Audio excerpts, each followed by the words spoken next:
जय हिंद। पेपर हो गया और हमको जब पेपर मिला तो हमको ये लगा कि लगभग चीज़ें आपको बताई जा चुकी थी और जो भी बच्चे पढ़े थे उनके लिए तो हमने MCQ क्वेश्चन भी प्रोवाइड किया हुआ था, उससे भी मैच किया, प्लस जो क्विक रिवीजन वीडियो बना था उससे भी मैक्सिमम पोर्शंस मिले हुए हैं। तो अच्छा लगा, एफर्ट किया गया तो उसका रिज़ल्ट अच्छा गया। तो अब ये आंसर की है, आप लोग एक बार मैच कर लो और फिर शाम तक अपलोड हम कर देंगे। परसों की जो आपका IT सेकेंड पेपर है उसके लिए हम आंसर का जो अपलोड कर देंगे क्विक रिवीजन, तो आप उसको ज़रूर देख लेना। और एक और बात, नेक्स्ट पेपर में पॉसिबिलिटी ये है कि न्यूमेरिकल आए, क्योंकि इसमें न्यूमेरिकल नहीं दिया है तो हो सकता है कि न्यूमेरिकल है, ज़्यादा नहीं, एक दो न्यूमेरिकल आ सकता है। अब इसके आंसर की देख लीजिए। क्वेश्चन नंबर फर्स्ट का C।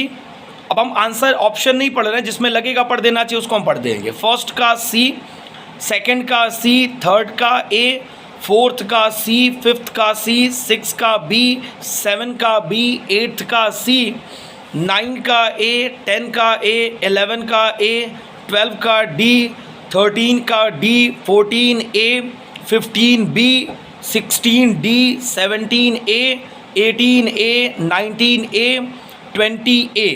अब ये 20 तक का ऑप्शन हमने पढ़ दिया है। अब एक बार हम इस क्वेश्चन में देख ले रहे हैं कि अगर कुछ बोलना हो, जैसे फर्स्ट का हमने C बताया तो असेसमेंट पता है हमको। अब ABC लिमिटेड है तो क्योंकि ये कंपनी है तो इसीलिए सेकंड का C। अब इनकम टैक्स लगता किस पे है, टोटल इनकम, थर्ड का A। हेड्स कितने होते हैं, 5 होते हैं, इसीलिए फोर्थ का C। फिफ्थ का कह रहा है कि जो इसमें सैलरी हेड नहीं है तो हमको पता है 5 हेड्स हैं, salary, house property, PGBP, capital gain, other source, तो इनकम फ्रॉम लॉटरी नहीं है तो फिफ्थ का C। सिक्स का हम लोग चार्ज जो हमें हर साल जो अमेंडमेंट आता है रेट्स में वो फाइनेंस एक्ट की वजह से आता है, तो इसीलिए आपका 6 का B हो जाएगा। फिर 7 का इसमें इलीगल क्या है, तो tax evasion, tax planning, tax avoidance. तो जो टैक्स इवेजन था वो इलीगल होता है, टैक्स प्लानिंग जो होता है वो लॉफुल होता है, वो मैनेजमेंट का पार्ट होता है कि कैसे हम इनकम को मैनेज करेंगे, तो वो आपका हो गया 8th का C। फिर ऐसे ही है, मेन ऑब्जेक्टिव क्या है, रिडक्शन ऑफ लाइबिलिटी, तो इसमें कुछ बहुत चेंज नहीं है। इनकम टैक्स या डायरेक्ट टैक्स, हमने कल भी पहला जो क्विक रीजन का ही पॉइंट था यही था हमारा।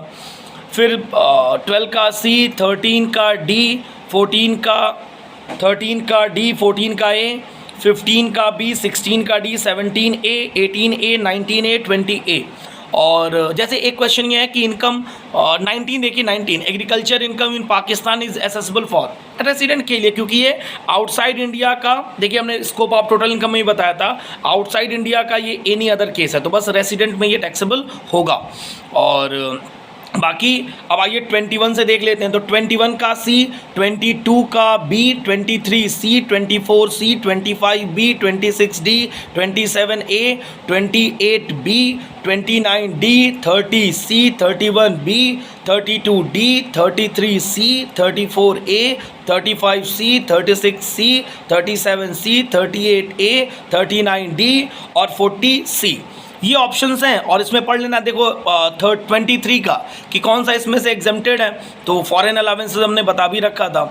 और लगभग चीज़ें बहुत आसान है, कुछ दिक्कत नहीं है। अगर आपने वो वीडियो वगैरह देखा होता तो और बेहतर होता, जिन्होंने देखा उसको फ़ायदा। देखो इनटेंजिबल एसेट हमने डेप्रिसिएशन बताया था, क्वेश्चन नंबर 38, 25% का depreciation is allowed on patent. अब इसमें ये भी हो सकता है गुडविल पे भी होता है, लेकिन इसमें पेटेंट बेस्ट ऑप्शन है आपके लिए। तो क्वेश्चन अच्छा था, पेपर अच्छा गया है। और बाकी उसके लिए शाम में हम वीडियो अपलोड कर देंगे। जिन लोगों ने सब्सक्राइब नहीं किया कर लीजिए, क्योंकि कॉमर्स के लिए आगे आने वाले दिनों में और बेहतर सोचा जा रहा है कि जितना बेहतर हम लोग सिस्टम दिया जा सके। प्लस हम लोग ये प्रमोट कर रहे हैं कि आप क्लास करिए, लेकिन लास्ट में अगर थोड़ा बहुत इससे बेनिफिट हो जाए तो और बेहतर है। चलिए, बहुत बहुत धन्यवाद, नमस्कार।